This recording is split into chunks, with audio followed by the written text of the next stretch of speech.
સૌથી પહેલા વાત સુરતની, જ્યાં 5મી સપ્ટેમ્બરના ગણેશ ઉત્સવ દરમિયાન એક મોટી બબાલ થઈ ગઈ, જેનો વિડીયો હાલ સામે આવ્યો છે। અલ્પેશ કથિરિયા અને તેમના સમર્થકોએ પોલીસ સાથે બબાલનો વિડીયો સામે આવ્યો। આ બબાલમાં પોલીસે જબરદસ્ત દંડાવાળી કરતા વિડીયોમાં સ્પષ્ટ જોઈ શકાય છે।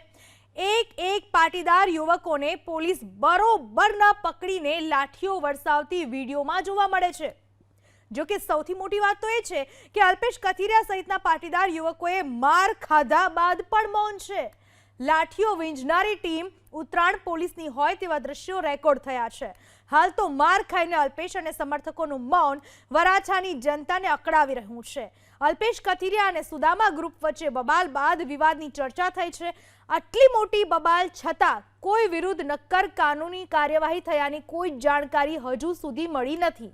આ અંગે એબીપી અસ્મિતાએ જ્યારે ઉત્તરાયણ પોલીસનો ટેલિફોનિક સંપર્ક કરતા તેણે પોલીસે સમાધાન કરાવવા ગયાનો દાવો કર્યો। હવે પોલીસ ઇન્સ્પેક્ટરના દાવા વચ્ચે સવાલ એ થાય કે જો પોલીસ સમાધાન કરાવવા ગઈ હોય તો લાઠીચાર્જ કેમ કર્યો, તેનો કોઈ જવાબ નથી। આ તરફ એબીપી અસ્મિતાએ અલ્પેશ કથિરિયાનો સંપર્ક કરવા માટે તેની ટેલિફોનિક પ્રતિક્રિયા આપવાથી પણ ઇનકાર કરી દીધો।